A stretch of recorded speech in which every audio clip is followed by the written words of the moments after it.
Hola a todos, buenas tardes. Mi nombre es Jorge Estevez y soy analista de Grupo R. Agradecería me confirmarais antes de empezar que me escucháis alto y claro y veis mi pantalla, por favor. Ok, buenas tardes. Bueno, ya veo que se ve y se escucha bien. Pediros disculpas, he tenido que retrasar el webinario una hora porque hay huelga de transporte y va todo con muchísimo retraso desde primera hora de la mañana. Bueno. Vamos a dedicar un ciclo de webinarios a hablar sobre los fractales, ¿de acuerdo? En concreto, los modelos fractales. A lo largo de estos últimos años, 2 o 3 años que llevamos dando webinarios, hemos visto algunas pinceladas. Hemos hecho 3 webinarios tocando tangencialmente el tema. Si recordáis, principalmente uno de los primeros en que hablábamos de la generación de los fractales. Después tocamos un poquito en algún webinario el coeficiente de Hurst y también lo hemos nombrado varias veces, ¿vale? Y bueno, ya estamos en el tercer año y vamos a entrar a fondo en los modelos, todo lo a fondo que podamos, en los modelos fractales, su planteamiento, las ideas que representan, y lo he distribuido en 4 webinarios. No sé si exactamente el tiempo que nos dará para digamos, enlazar uno con el otro, ¿no? Pero los temas que vamos a tocar van a ser principalmente, hoy daremos una introducción completa, porque no sabía exactamente desde dónde empezar. Sé que algunos sabéis mucho de fractales, otros sabéis algo y otros no sabéis apenas.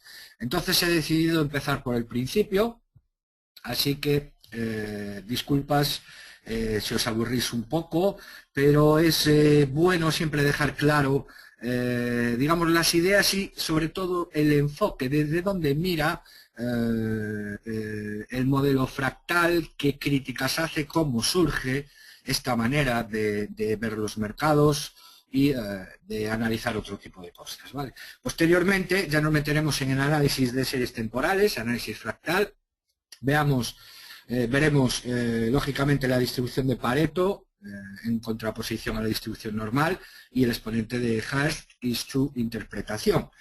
Y los dos últimos veremos la aplicación a 2 índices, SP500 y Dow Jones, de los modelos fractales. También veremos fractales con relación a la volatilidad, utilizaremos el VIX.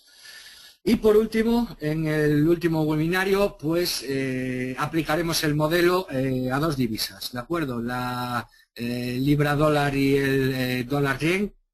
Los modelos fractales se tienen que aplicar sobre series temporales muy largas, ¿de acuerdo? El euro dólar no había datos, digamos, tan largos como del cable y del dólar yen, que son divisas mucho más antiguas que el euro dólar, como os podéis imaginar, ¿vale? En esta primera parte vamos a empezar un poco, digamos que hay, voy a tratar de, en 2 objetivos, ¿no? Mirándolo desde el punto de vista de vuestra reacción, ¿no?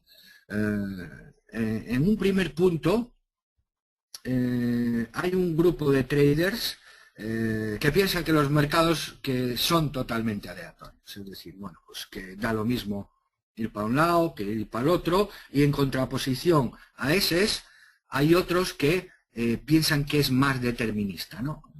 Hay una parte, digamos, encontramos un fractal, ese fractal se reproduce, o un patrón, como lo queráis mirar, y da determinadas consecuencias, ¿no? Aquí demostraremos que la visión que ofrece los modelos fractales es una visión intermedia, Es decir, los mercados efectivamente son aleatorios, pero no son totalmente aleatorios. Tienen determinado efecto memoria, que es un poco lo que busca a través de conceptos o de ideas más formales, como son autosimilitud, dimensión fractal y demás, que veamos. Y por otra parte, alentará un poco al trader que busca determinados patrones o determinadas singularidades en los mercados, se ha rendido y en cierta manera lo alentará con un nuevo enfoque por donde más o menos hay que buscar, ¿no? Todos después, como veremos, tenéis idea de más o menos lo que representa fractal. A lo mejor no lo llamáis así o no se llama así, pero básicamente la idea sí la tenéis. Esto está muy conectado con los webinarios anteriores de aleatoriedad y de modelos no lineales, ¿de acuerdo? En los mercados ya habíamos visto que presentan situaciones de no linealidad. ¿Qué quiere decir esto? Que para una acción las reacciones no son proporcionales. Es decir, o viéndolo de otra manera, dependiendo de las condiciones iniciales, dos situaciones muy parecidas donde tenemos que tomar una decisión, es decir, condiciones iniciales muy similares, provocan resultados totalmente diferentes. ¿Okay? Este tipo de para explicar estos resultados, los modelos lineales clásicos, ¿de acuerdo?, no son capaces de explicarlos. Entonces, echamos mano de otro tipo de modelos. Y aquí aparecen, en concreto empezó por la teoría del caos, después más concretándose un poco en el análisis o la geometría fractal y posteriormente en el análisis fractal. ¿De acuerdo? Una nota sobre los conceptos lineales, ¿no?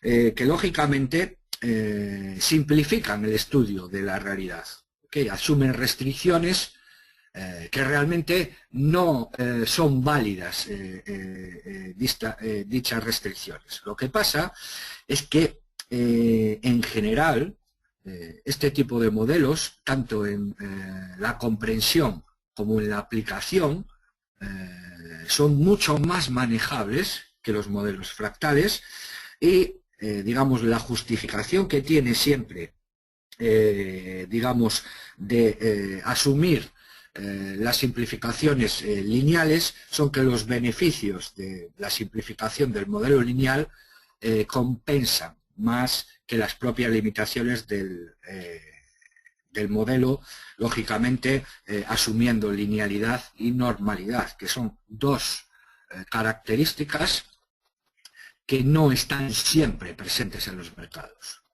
Normalidad y linealidad. Para digamos, contraponer esto, para explicar determinadas situaciones, no nos es posible explicarlas bajo un marco lineal o bajo una distribución normal. Y aquí entran los modelos fractales, ¿de acuerdo? Digamos que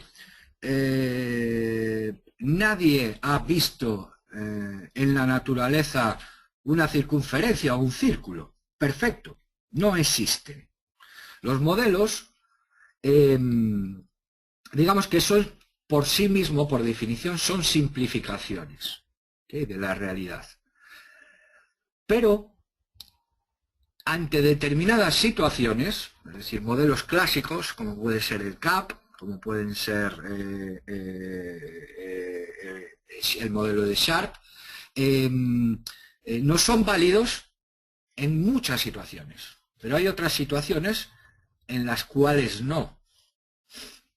Es decir, el grado de ajuste que necesitamos para explicar, digamos, determinadas situaciones, no es posible hacerlo con los modelos clásicos.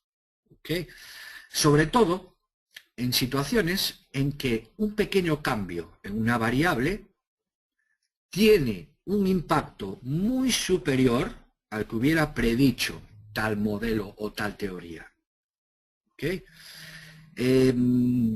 También se ha explicado mucho, sobre todo en los mercados eficientes, con una fórmula, mercados de acciones, un montón, el tema de el random walk, ¿no? El paseo aleatorio, que hay determinada desviación del precio y después, digamos, se vuelve todo a ajustar. Hay situaciones muy extremas, ¿no? Bien, pero empíricamente se comprueba que esos outliers, las situaciones fuera de modelo, son más frecuentes y más largas que lo que puede explicar el modelo de ruido, como hemos visto algunos de los modelos, ¿no? Bueno, pues esto se cumple aquí, aquí, y todo lo que nos salga del modelo es ruido. Ok. Pero hay determinadas situaciones en que esos ruidos son mucho más frecuentes y mucho más largos que los que, digamos, que los que asume el modelo. Los valores extremos se dan con más probabilidad, con mayor probabilidad, que, por ejemplo, en una distribución normal. Nosotros, cuando hacemos la distribución normal de rendimientos, vemos que en las esquinitas, lo veremos más adelante, ponemos los precios, los situamos, y tendrían que estar aquí, ¿vale? Y aquí nos aparecen valores muy sobreponderados. Si tienen que ser un 2% y aquí otro 2%, pues a lo mejor son un 5% y un 5%.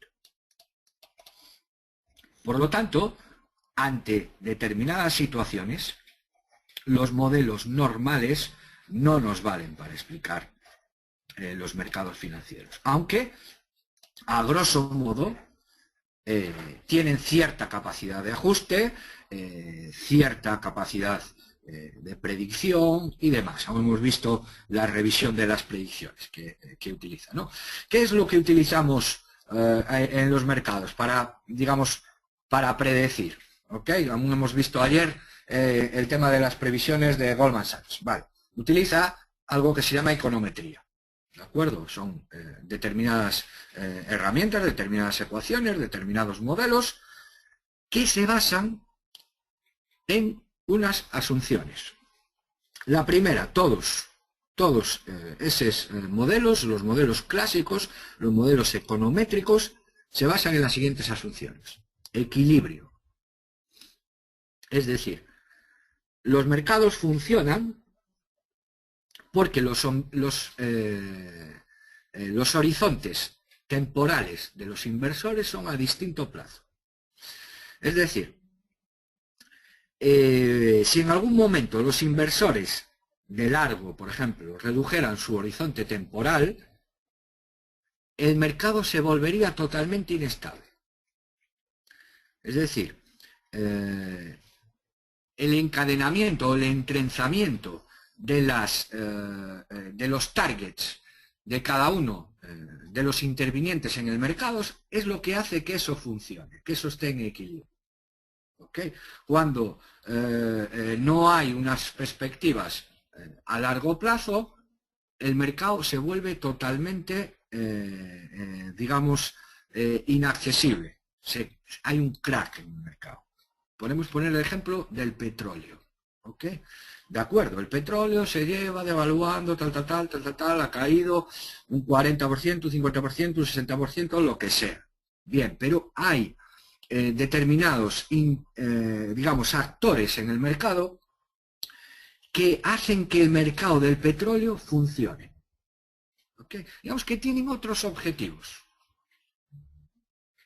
Alquilan petroleros y almacenan petróleo barato en aguas internacionales.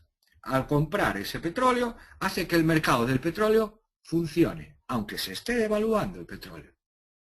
Si no hubiera, por ejemplo, por poner un caso muy concreto en ese y así a grosso modo, si no hubiera ese tipo de intervinientes en el mercado, el crudo haría crack, rompería el mercado. ¿Okay? Y eso es una asunción de todos los modelos.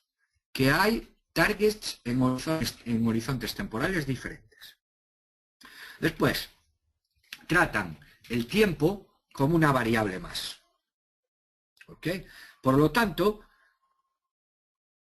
no le dan efecto memoria, lo que estudia las cadenas de Markov, a los mercados. Es decir, no tiene en cuenta el cambio de estado de una variable para la predicción. ¿Okay? Digamos que no son proyecciones en ese sentido dinámicas, sino que se basan en una asunción sobre otra asunción y sobre otra asunción. ¿Okay? Cuando, como veremos más adelante, tienen determinado efecto memoria los mercados. No es como una moneda, que cada vez que se lanza una moneda, digamos, las condiciones o las probabilidades son a la mitad. No, aquí hay un cierto precedente. ¿Okay? Ese precedente no existe siempre, como hemos visto a veces. ¿Okay? Y luego, la tercera asunción de todos los modelos es la de máximo beneficio. ¿Okay? La toma de decisiones en el tema humano, ¿no? Tanto de algoritmos como operaciones, digamos, manuales, que todas las operaciones, incluso la de los algoritmos, están influenciados por el pasado. ¿De acuerdo? Un algoritmo que no tiene buenos datos pasados se para, por ejemplo, o lo paran. Y un humano que hace malas operaciones revisa la manera de hacer las operaciones. Por lo tanto, siempre hay una predeterminación del pasado en las decisiones. ¿Ok? Digamos que siempre influye, aunque no sea de manera explícita. ¿Ok? Puede ser, digamos, por acción o por omisión. ¿Ok? Bien, ¿por qué esto del modelo fractal? Bien, hay modelos, los modelos tradicionales son modelos clásicos, aplicables en prácticamente todas las previsiones. Hemos visto aquí un par de ellos en el pasado. Carteras de Markovich, por ejemplo, el de Sharp, hemos visto alguna nota, pero bueno, no tiene mucha importancia aquí, y el modelo Camp, que también hemos visto. Lógicamente, estos modelos y otros más que hay con... Se ha hablado del premio Nobel del año pasado, también que hace un camp con, digamos, variables psicológicas, bueno, todo ese tipo de modelos realmente no tienen un fundamento empírico. Es decir, son construidos desde el general al particular, desde la idea a la experiencia. Los modelos caóticos o los modelos fractales son hechos al revés. Se podría decir que tiene más empiricidad que los modelos tradicionales, ¿no? Son a partir de los datos se construye el modelo. ¿Ok? Lógicamente estos modelos clásicos no han sido capaces de explicar los movimientos en los mercados, ¿no? Sobre todo cambios bruscos, frecuencias muy superiores a lo que deberían dar en el modelo, el detalle de las predicciones, digamos, su error es bastante amplio. Por el otro lado, este tipo de modelos nos dan una explicación formal. ¿Okay? Tienen cada variable tiene un significado, encaja dentro de la ecuación y da una idea del funcionamiento del mercado. Mientras que los modelos fractales, digamos, en un principio, ¿okay? Después tienen, digamos, bastante, más que complicación formal, complicación de cálculo. ¿Okay? De computacional, por decirlo de alguna manera. ¿Okay? Veamos qué piensan, qué asumen los modelos clásicos y qué es lo que en realidad pasa. ¿Ok? Por ejemplo, todos los modelos clásicos asumen que la gente, los traders, los inversores son racionales y el único objetivo es enriquecerse, máximo beneficio. Por lo tanto, la elección será racional. ¿Ok? Si esto fuera así, los mercados funcionarían eficientemente y los desajustes que hubiera en los mercados llevarán al nivel correcto del precio. ¿Ok? Esto realmente no funciona así, porque partiendo, digamos, de que tanto el ser humano como otras formas de operativas no siempre son racionales, ¿de acuerdo? Sino que hay determinados condicionantes o determinadas consecuencias que hacen que no actúe de manera racional. ¿Okay? Temas compradores, temas vendedores, pánico, todo ese tipo de opciones, ¿okay? Que no establecen el precio que los modelos dan como correcto. ¿Okay? Que los inversores tienen expectativas homogéneas. Eso hubo una pregunta vuestra hace unos cuantos webinarios, que qué interés tenía determinado inversor en comprar petróleo. Lógicamente, nosotros si somos un trader o estamos con un target de corto plazo, semanal, swing trading, pues a lo mejor venderemos la mayor parte, a lo mejor compraremos alguno y demás, pero hay otros inversores, otros intervinientes en el mercado que tienen otro tipo de expectativas. Eso es lo que hay un poco que entender, ¿no? Si no, el mercado no funcionaría. Aparte es un tema de cajón, ¿no? Que los inversores, las expectativas no son las mismas para todos. No es ni el mismo tiempo, ni los mismos targets, ni las mismas maneras de operar. ¿Ok? Sin tener en cuenta la cantidad, el tamaño de la cuenta, el tema del horizonte temporal es aquí un poco lo que juega en los modelos, ¿no? Y todos los modelos suponen que pues todos tienen las mismas expectativas, cosa que no es verdad. Otra asunción que es bastante problemática es que todos los modelos son modelos continuos. Es decir, ven las series temporales continuas, ¿no? Mientras que las cotizaciones en realidad no son continuas. Hay muchísimos huecos. Incluso los brokers suelen redondearlos. ¿Ok? Suelen saltar, eso lo vemos, de un precio a otro sin tener precios intermedios. Aunque a lo mejor lo veamos, lo queremos comprar y vender, o vender, y no hay manera de coger ese precio. No lo podemos coger porque no existe. ¿De acuerdo? Y esto es mucho más común, hemos hablado ya el año pasado, de que es difícil poner un porcentaje y es difícil poner, digamos, los momentos en un tema general, ¿no? Pero hay determinados momentos en el mercado que menos de la mitad de los precios no existen. ¿Okay?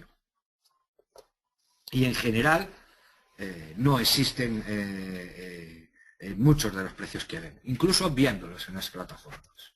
¿Okay? Aparte de la liquidez que tenga el broker, ¿de acuerdo? Aparte de que el activo se mueva de 1 en 1, de 2 en 2 o de 5 en 5. ¿Okay? Y la última asunción es el tema del movimiento browniano, que hemos hablado aquí, que es un movimiento, aquí es donde los que toman fuerza, ¿no? Los que piensan que los mercados son totalmente aleatorios, ¿no? Tipo movimiento browniano. Recuerdo que el movimiento browniano fue uno de los, fue descrito primero por un botánico, después lo implementó formalmente Einstein sobre una mota de polen en un líquido ¿no? Que es un comportamiento que es aleatorio, ¿de acuerdo? Y ahí, en esa asunción de que los precios tienen ese movimiento aleatorio, digamos, detrás de esta afirmación hay tres conceptos. La independencia estadística de los precios. Lo hemos hablado antes de las cadenas de Markov, ¿no? Que cada nuevo precio es independiente del anterior, ¿okay? De forma que los precios de ayer no influyen en el precio de hoy. Al igual que el de hoy no influirá en el de mañana. Esto no es totalmente cierto. ¿Okay? La estacionariedad, lo hemos visto por ejemplo, en arbitraje, en temas de cointegración. ¿Okay? Que los procesos que generan los cambios en el precio son invariantes. Es decir, poniendo un ejemplo, si es realmente un movimiento aleatorio, y lo equiparamos con lanzar una moneda, que lo único que cambia es el número de caras o de cruces, pero no altera la media del juego, o muchas partes. ¿Okay? La ley de los grandes números, ¿no? Basado, lógicamente, en las distribuciones normales. Pero claro, si empezamos ya a hablar de distribuciones de Pareto, la ley de los grandes números ya no funciona ahí. Por mucho que los sistemas que basan en la estadística, comprar, vender, en una situación ideal, en una distribución normal ideal, efectivamente, acabarán ganando lo mismo que perdiendo, ¿no? Por poner a lo largo de muchos trades. Pero en este entorno no. ¿Okay? Porque no es una distribución normal. Si fuera una distribución normal, los modelos clásicos explicarían todo bien. ¿Okay? Y luego la normalidad en los precios. Que realmente los precios no son independientes, sino que tienen, en cierta manera, lo que se viene llamando el efecto memoria, ¿no? Que afecta al precio del mañana. ¿Okay? Si no hubiera, digamos, si fueran totalmente independientes, sería una condición, sería la condición indispensable para poder hablar de total aleatoriedad en los mercados. ¿Okay? De hecho, estudiaremos mediante el exponente de Hurst que hay cierto grado de dependencia en los precios. ¿Okay? Hay determinadas que el pasado influye en cierta manera en el futuro. ¿Okay? Y además sabemos que esa variación no es invariante, sino que depende. Es decir, lógicamente aquí está claro temas de volatilidad y temas de no linealidad. Un rumor, una mala noticia puede afectar al precio de una manera totalmente que no sea normal. Normal en el sentido de distribución. ¿Okay? Formar una cola. Esta volatilidad solo debería aparecer en el 2% de los casos. Bueno, pues se cuenta y hay un 5% o un 6%. ¿De acuerdo? Luego las distribuciones y tal y cual. Para poder aplicar la estadística básica es necesario que los precios sean independientes, estén normalmente distribuidos, y esto no es así. Por lo tanto, necesitamos otras herramientas para poder explicar los mercados financieros. Y aquí entran los fractales. ¿Okay? ¿Qué es un fractal? Básicamente es, significa fragmentado, ¿no? Pero la idea más clara o la idea más, digamos, potente es que un fractal tiene copias de sí mismo dentro de sí mismo. ¿Okay? Es una estructura compuesta por pequeñas partes. las cuales son parecidas a la estructura original y se repiten en escalas diferentes, desde lo más pequeño hasta lo más grande. ¿Vale? Es una idea muy potente porque conecta lo micro con lo macro y conecta, digamos, da solución a muchísimos problemas, ¿no? ¿Qué propiedades tienen básicamente los fractales? Tienen tres, que son la autosimilitud, la autoafinidad y la dimensión fractal. Bueno, tienen alguna más, pero vamos a ver estas tres, ¿ok? ¿Qué es la autosimilitud? La autosimilitud es como la copia en distintas escalas, como una fotocopiadora que le damos al botón de ampliar y le metemos un A4, queremos que salga un A3 y nos pone ese A4 en el A3. Consiste en generar una copia similar a una escala diferente, o al revés, le metemos un A4 y lo queremos en un A5, lo contrae, ¿ok? Son copias, pero a distintas escalas. ¿Okay? Utiliza un factor de escalamiento, por 1, por 2, por 3, que es lo que se llama proporcionalidad. ¿Okay? De tal manera que los dos objetos tienen la misma geometría, aunque tengan diferentes tamaños. ¿Okay? Los fractales autosimilares son estructuras que permanecen invariantes a los cambios de escala.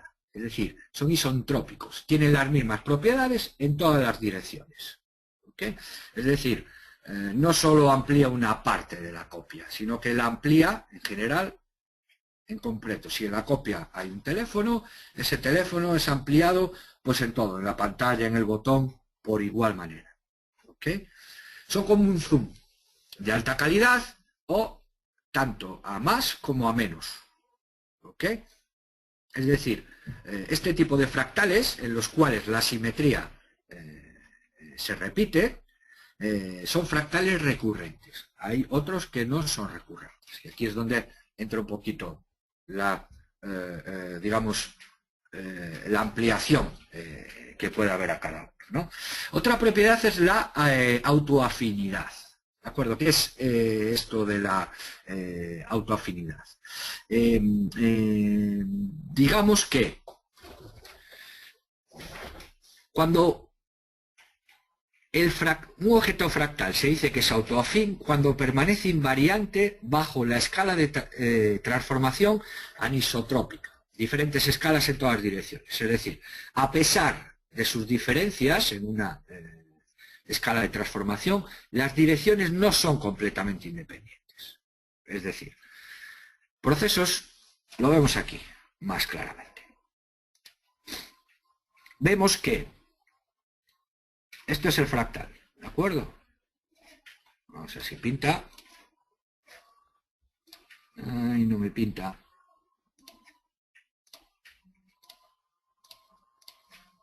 Bueno, aquí el fractal, ¿de acuerdo? Y aquí lo vemos claro, en esta dirección, pero no en todas.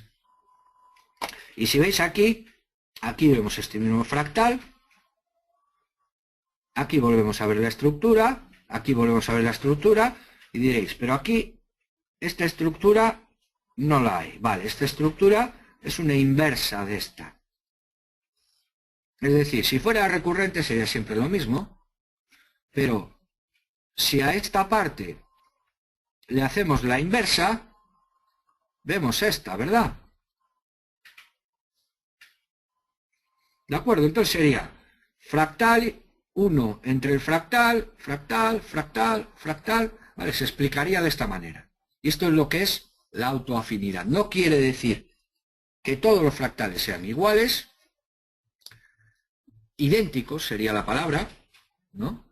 Porque mediante transformaciones, como se ve aquí en este caso, podemos sacar el fractal, ¿de acuerdo? Y no quiere decir que sean en todas las direcciones. ¿Okay? Puede ser en unas y en otras no. ¿Okay? Así se genera gran cantidad de digamos, patrones en este sentido. ¿Okay? Y la dimensión fractal. Sobre esto vamos a trabajar bastante. Destacar, os pongo un ejemplo y es muy fácil de entender. ¿De acuerdo? Por ejemplo, pensar que tenéis una hoja de papel, y la hoja de papel es un objeto tridimensional, tiene 3 dimensiones, aunque sea muy delgadita, pues lógicamente tiene el alto, tiene el ancho y tiene el grueso, ¿de acuerdo? Vale, suprimir la tercera dimensión, la del grueso, y pensar solo que es en 2 dimensiones, que es totalmente plano, ¿ok? Si nosotros arrugamos esa hoja, ¿ok? Generamos una tercera dimensión, ¿ok? Pero esa dimensión estaría llena de huecos, porque el papel no ocupa toda esa tercera dimensión al doblarla, ¿verdad? Tiene discontinuidades, ¿ok? Y esto es lo que mide la dimensión fractal, la proporción de espacio físico que es llenado por los datos, ¿ok? Hay dimensión 0, dimensión 1, dimensión 2, dimensión 3, etc. Bien. Ese papel que acabamos de doblar, la dimensión fractal estaría entre el 2 y el 3. No sería 3, porque todo el espacio no está ocupado por el 100% del papel, sino que hay huecos, y no sería 2, porque 2 es un espacio euclidio, es un espacio de 2 dimensiones. ¿Ok? Para el cálculo de la dimensión fractal de los datos, se utilizan los límites, logaritmos, escalas y medias, ¿vale? La dimensión, normalmente para conjunto de datos se utilizan ordenadores, pero básicamente se basan en la siguiente ecuación, ¿ok? En el cual la cantidad de segmentos, es decir, o la longitud de los datos de un precio a otro, por ejemplo, es igual a la escala en la cual se miden los datos y por la dimensión, ¿ok? La dimensión fractal que queremos calcular. Si aplicamos logaritmos, logaritmo de la longitud es igual al logaritmo de la escala por la dimensión fractal. Podemos reordenarlo de otra manera, y si lo dividimos por el logaritmo de la escala, obtenemos que la dimensión fractal es igual al logaritmo de la longitud entre el logaritmo de la escala. ¿Okay? Hay varias ecuaciones para calcular la dimensión fractal, ¿vale? El exponente de Hash, que veremos es otra manera, y lo utilizan, ¿vale? Pero quedaron más o menos en la idea lo que relaciona la dimensión fractal, ¿ok? Tipos de fractales. Hay dos claramente definidos, lineales y no lineales. ¿Qué son los lineales? Bien, los lineales son fractales que son exactamente idénticos en todas sus escalas. ¿Okay? Desde la más pequeña a la más grande, así hasta el infinito. ¿Ok? Simplemente hay una variación de escala. ¿Ok? Cuando uno empieza a mirar dentro de un fractal de este tipo, ve siempre la misma estructura, sin distorsiones, solo cambia la escala. ¿Ok? Solo cambia la L. ¿Ok? Por ejemplo, el copo de nieve de Koch, ¿no? Es esta figurita de aquí, todos vemos el triángulo que se genera, tal. Siempre vemos lo mismo, ¿vale? O la hoja del helecho, por ejemplo, son dos fractales lineales. Y luego están otro grupo que son los fractales no lineales, en el cual se generan a partir, digamos, de distorsiones complejas. No son, digamos, estructuras simples los que generan los fractales, los que se reproducen, sino que son, digamos, distorsiones más complejas, resumidamente, ¿no? Por ejemplo, son dos también muy famosos, lo que son el conjunto de Mandelbrot y el conjunto de Julia. Esto, Mandelbrot fue uno de los primeros en el tema de la dimensión fractal, sobre todo con, bueno, partiendo de medir la línea costera del Reino Unido, de Escocia, que tiene una aplicó ahí la dimensión fractal y sobre todo los precios del algodón, ¿no? Que vio, empezó a aplicar estos modelos, ¿no? Y surge lo que es la geometría fractal, ¿de acuerdo? Que precisamente la geometría fractal surge para dar la respuesta a este tipo de fenómenos que son complejos. Forma de las nubes, perímetro de las costas, etcétera, etcétera, etcétera. En que la geometría normal, la geometría euclidiana, no puede representar, basadas en lo que conocemos, pues un triángulo, un cuadrado, la recta, los planos, etcétera. ¿Okay? Es una herramienta analítica y sintética a la vez. ¿Okay? Consiste en identificar patrones repetitivos, analizarlos, cuantificarlos y manipularlos. ¿Okay? En un enfoque básico. ¿Okay? Por ejemplo, no solo trata la forma, ¿okay? Sino que las pautas pueden variar. Me explico.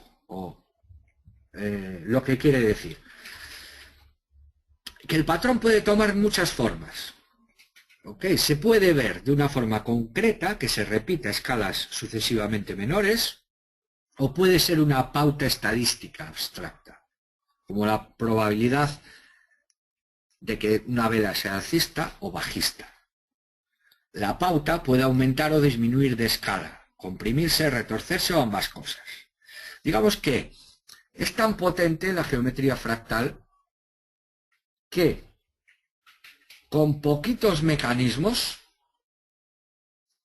aplicando variaciones a esos mecanismos, es capaz de dar respuesta a muchos entornos. ¿De acuerdo? Es la manera, por decirlo de una manera, más eficiente en que las plantas crecen, las gotas de lluvia se forman, las nubes, etcétera. Digamos que es la solución que dan los fenómenos naturales para reproducirse. Y, ¿por qué no? Puede ser una manera en que los mercados funcionan, que es de lo que se trata al final. ¿Okay? ¿Cómo se construye un fractal? Por ejemplo, partimos de, vamos a ponerlo más sencillo, triángulo, una línea o una bola, y esto es el iniciador. Luego viene un generador, ¿no? Que es la plantilla. ¿Ok? Lo distribuimos, le damos la vuelta, tal, ponemos la plantilla. ¿Ok? Y después viene la regla de recursión, es decir, cómo se reproduce. 3 para aquí, 2 para allí, 5 para allí. ¿Ok? De esta manera, digamos, podemos generar infinidad de resultados. Aquí es bastante sencillo ver que, partiendo de unas condiciones iniciales similares, de una recta, de un triángulo y demás, pueden desembocar en unas soluciones finales totalmente diferentes, siendo las situaciones iniciales muy parecidas. ¿Okay? Digamos que la conexión con la no linealidad es muy clara de este modelo. Partiendo de indicadores similares, pero aplicando generadores y reglas recursivas diferentes, podemos generar multitud de situaciones finales. ¿Vale? Esto lo veíamos muy bien en el tema de entrenamiento, ¿no? Del mid-trades, ¿no? Vemos situaciones similares, iniciales muy parecidas, sin embargo, situaciones finales diferentes, o similares o diferentes, es decir, esto puede explicar la situación final. ¿Okay? Mientras un modelo lineal es incapaz. Ya tiene, digamos, una ventaja. ¿Ok? Permite analizar 3 puntos, ¿no?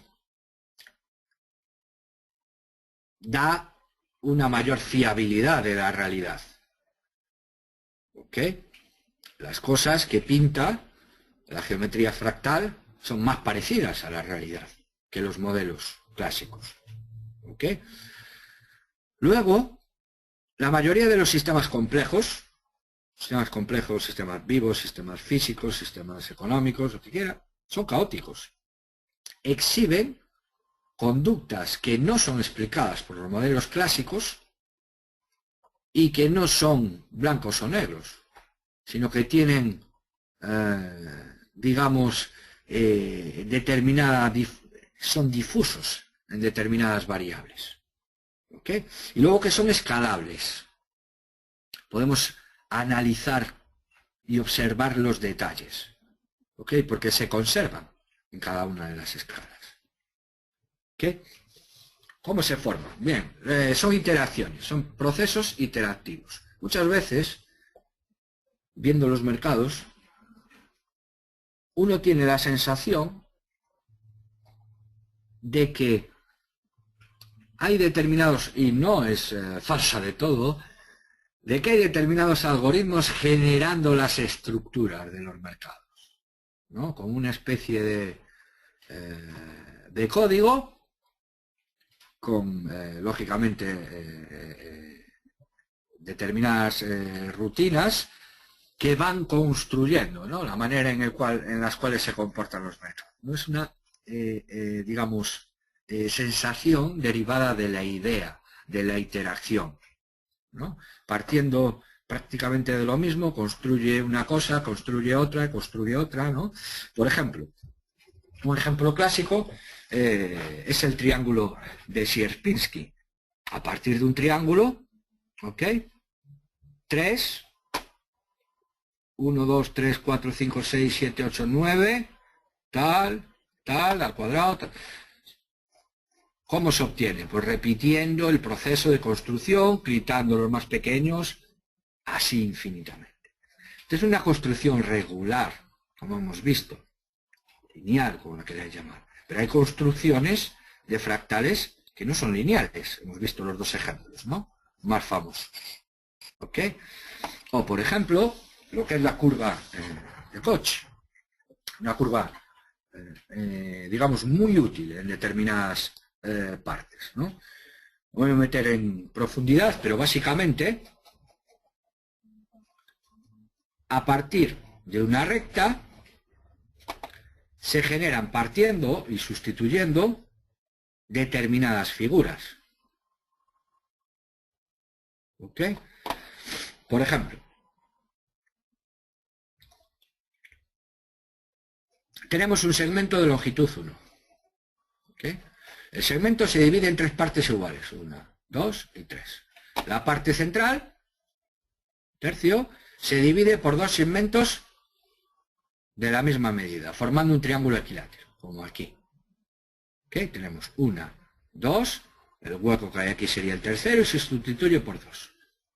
¿Vale? Esto sería el indicador, esto sería la plantilla y ahora le meteríamos la recursividad. ¿Ok? Así pues, la longitud obtenida pues es 4 por la longitud entre 3 o la longitud inicial, 4L3. ¿Vale? Le damos iteraciones y al cabo de tantos momentos podemos saber que es 4 tercios elevado al n por L. ¿De acuerdo? Digamos que sabríamos deducir la longitud de esta parte. Este es un mecanismo, digamos, muy utilizado para determinadas cosas, ¿no? Esto es una costa, una línea de la costa, por ejemplo, y nosotros somos incapaces de meternos una imagen de satélite y somos incapaces de medir esto, todos recovecos, ¿vale? Pero aplicando la deconstrucción, por ejemplo, de este fractal, nosotros podemos saber la longitud de la costa. Es simplemente un ejemplo. ¿Ok? Esto es el Grove, que sea. Nos dicen cuántos metros o kilómetros de costa hay aquí. Claro, no lo vas a medir, tal. Bien, aplicamos la curva de Koch y sabemos que hay que averiguar el número de interacciones, tal, con unas ecuaciones y damos con la longitud, ¿vale? Nos resuelve problemas. Análisis fractal. Esto se utiliza para determinar la dimensión y detectar las propiedades autosimilitud y autoafinidad. ¿Ok? Esto es lo que hay que hacerle a los mercados. Digamos que se hace porque por los modelos clásicos no somos capaces de explicar la trayectoria de ese activo, por decirlo de alguna manera. ¿Ok? ¿Qué asume el análisis fractal? Que el dato de mercado exhibe una correlación temporal. Es decir, las fluctuaciones volátiles tienden a ocurrir en una determinada dirección, con distribuciones de probabilidad de colas anchas, ¿vale? No distribuciones normales. Es decir, los eventos que tendrían que ocurrir en una frecuencia pequeña, pues esa frecuencia es mayor que la descrita por la distribución normal. Pero resulta que estas dos asunciones son precisamente las que características de los mercados y además que no son explicadas por los modelos lineales. ¿De acuerdo? En concreto, el tema de volatilidad no es posible ajustarlo en un modelo lineal. ¿De acuerdo? Bueno, Mandelbrot, uno de los primeros, sabéis que a partir de ahí, bueno, y de muchos más, el doctor Taleb incluso se reunió con él y demás, tuvo, digamos, todo su desarrollo de la obra posterior de las colas gruesas, cisnes negros, cisnes grises, etc. ¿Okay? El concepto de fractal está íntimamente ligado a la escala. ¿Ok? Es utilizado sobre todo en problemas no lineares. ¿De acuerdo? Pueden ser diseñados en gran detalle, los modelos tienen muchísimos detalles y explica muy bien las variaciones y fluctuaciones pequeños, ¿okay? a consta de los procesos interactivos. ¿Okay? Aplicaciones, no me voy a meter mucho en las aplicaciones, pero al principio nada, eran curiosidades matemáticas y lógicamente, como ocurre con todo, se fue aplicando biología, geografía, medicina, psicología, informática y por supuesto a las finanzas. Naturaleza, bueno, alveolos pulmonares son fractales puros y duros, incluso la distribución del sistema venoso y otros sistemas, tema de la coliflor y demás. Digamos que hojas de los aguas, montañas, nubes, ramificaciones de los árboles, tema de las redes neuronales, no las redes neuronales artificiales, sino nuestras redes neuronales, miles de cosas son explicadas por fractales, donde no llegan los modelos clásicos de descripción. ¿De acuerdo? Las plantas, el crecimiento, incluso llegan a relacionar esta manera de ver, lógicamente los defensores del modelo fractal, como la única posible, ¿no? A la hora de funcionar, a la hora de crecer, ¿no? Basado en esa frase de la naturaleza siempre busca o siempre da con los mejores caminos, ¿no? Tema de ciencia, pues geometría, líneas costeras, lo que hemos hablado, se da hasta un 99,9% de la realidad, ¿ok? Y también se utiliza para predecir, ¿ok? Que luego lo conectaremos. Por ejemplo, ya hace mucho tiempo, Mandelbrot predijo las crecidas del río Nilo con geometría fractal. ¿Ok? Tema biología, venas, arterias, tema del código genético, como veis, están prácticamente por todos los lados. ¿Ok? Incluso se utiliza para estudiar relaciones alométricas. Es decir, y esto es muy interesante, cómo se escalan unas cantidades con respecto a otra. Por ejemplo, metabolismo de los animales, consumo de energía de los animales y fuerza en función del peso. ¿Vale? Cuando no tienen una relación lineal esas tres variables, podemos explicarla por geometría fractal. ¿Ok? Música, tema de música fractal, composiciones y demás. Tema de informática, sistema de funciones iteradas, esto se utiliza bastante, WinZip, WinRAR, utilizan geometría fractal para comprimir los archivos, etcétera, etcétera, etcétera. Miles de cosas aquí. Primera aproximación en la finanza, en los años 30, ¿vale? Elliot.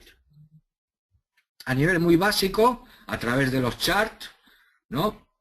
Vio superestructuras y a partir de ahí estructuras más pequeñas, más pequeñas, más pequeñas, más pequeñas. Básicamente explica que un ciclo está compuesto por 5 ondas, ¿vale? 3, digamos, 1, 2 y 3 en sentido de la dirección principal, 2 correctivas y luego otra estructura más en ABC. Bueno, sobre esto hay muchísimas variaciones más, esta es la clásica, y lo relacionó, estas 5 ondas, con la psicología humana, ¿vale? El miedo y la ambición, ¿vale? Miedo, ambición, tal, tal, tal, tal. Hay muchas teorías de Dow, hemos hablado bastante. ¿Vale? Eso fue la primera aproximación, ¿ok? Estos gráficos, por supuesto, según este primer modelo, también muy básico, son autosimilares. Es decir, si nosotros miramos un gráfico, sin escalas no sabemos decir si es diario, si es horario, si es semanal, etc. ¿Ok? Luego, tienen elevada sensibilidad a las condiciones iniciales. Lo que hemos hablado muchas veces. Y luego tienen una dimensión fractal no entera. Entre 1 y 2. ¿Ok? 1 y 2. Esta dimensión fractal es la que vamos nosotros a utilizar para ver el grado de encadenamiento y el grado de aleatoriedad. ¿Ok? Estas características de los fractales contradicen lógicamente la independencia de los rendimientos bursátiles y los comportamientos normales. ¿Ok? Vamos a utilizar el coeficiente de Hertz para ver la correlación y para ver cómo están relacionados unos precios con los otros. ¿Vale?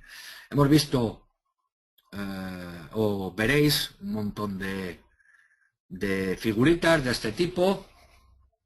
Esto es un fractal alcista, fractal bajista, tal. Esta es una visión digamos un poco simplista. Incluso hay software para localizar determinadas fractales que ustedes la compra, la venta. Digamos que no vamos a ir un poco por ahí, sino que veremos el funcionamiento de este tipo de cosas. Lógicamente con esto no se puede generar el mercado. Con estas 14 figuritas no se puede generar el mercado. ¿De acuerdo? Necesitamos, digamos, alguna cosa más. ¿Vale? Teoría del caos. Vale, fue el origen, digamos, de los modelos fractales. ¿Ok?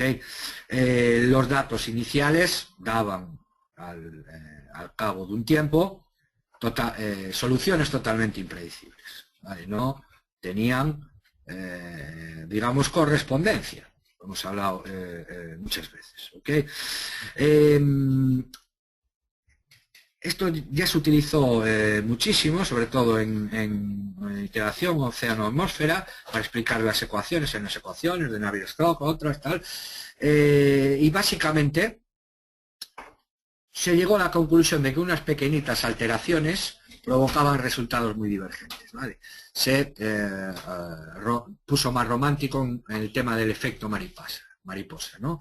En el cual se pone como mito el tema de que mueve una mariposa unas alas en Hong Kong y puede desatar una tormenta en Nueva York, ¿vale? Esto es bastante fuerte para poder explicar el tema de la no linealidad, ¿de acuerdo? Es un símil muy potente, ¿ok? Lo que hay detrás de esto, dependencia sensible de las condiciones iniciales, es la manera que tiene de explicar, ¿de acuerdo? Esas ecuaciones tienen un comportamiento aleatorio, variando un poquito las condiciones iniciales de las variables, nos daban situaciones finales totalmente diferentes. Pero si graficábamos ese sistema de ecuaciones, dibujaban una doble espiral repetidamente. Es decir, en dichas ecuaciones existía un cierto orden. ¿De acuerdo? Veremos ahora el tema de los atractores, un poquito. Se pasa ya a un modelo dual entre orden y caos. Y se asume que los sistemas no son ni 100% caóticos ni 100% ordenados, sino que en todo sistema ordenado siempre hay un caos implícito. Y que en todo sistema caótico siempre está presente cierto orden. ¿Ok? Y se enfoca la idea de atractor. ¿Vale? Un atractor se utiliza para representar, digamos, la evolución de un sistema dinámico. Es graficando ese sistema al cabo de muchas iteraciones en un tiempo suficientemente largo, una serie temporal larga, de años, da como resultado determinados atractores. ¿Vale? Ese atractor, digamos que sería la constante, sería el implícito que tiene el sistema. ¿Ok? Puede ser un atractor sencillo, estable, o puede ser un atractor extraño, ¿vale? Podemos ver en sistemas, por ejemplo, atmosféricos, el tema de los huracanes, dentro del huracán, el atractor, los sistemas, un montón de ellos, ¿vale?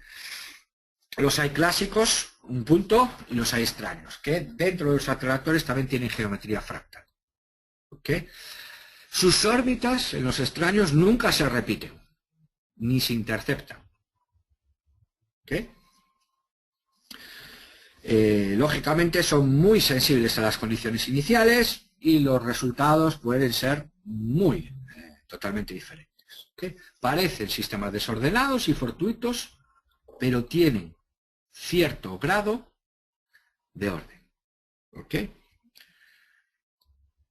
Son deterministas en tanto que existe alguna ecuación que gobierna su conducta. ¿Ok? Es una hipótesis fuerte del análisis fractal. Los mercados financieros son entornos complejos que se desarrollan entre el orden y el caos. No hay ni 100% orden ni 100% caos. Tienen una alta sensibilidad a las condiciones iniciales para poder predecir el resultado. Es decir, un simple rumor puede provocar una subida o una bajada de cualquier activo totalmente diferente a lo previsto por el modelo. Y ahí es donde la geometría fractal y el análisis fractal nos puede ayudar ¿de acuerdo? Por hoy lo vamos a dejar aquí. Y el próximo martes ya nos meteremos en la coeficiente, a ver si lo tengo aquí, el exponente de Hertz, su coeficiente, su interpretación y las distribuciones. ¿Ok? Espero que con esto pongáis una idea un poco de por qué surge, por qué se utiliza, qué respuestas da, por dónde enfoca su explicación, el análisis fractal, y continuaremos la semana que viene. ¿Ok?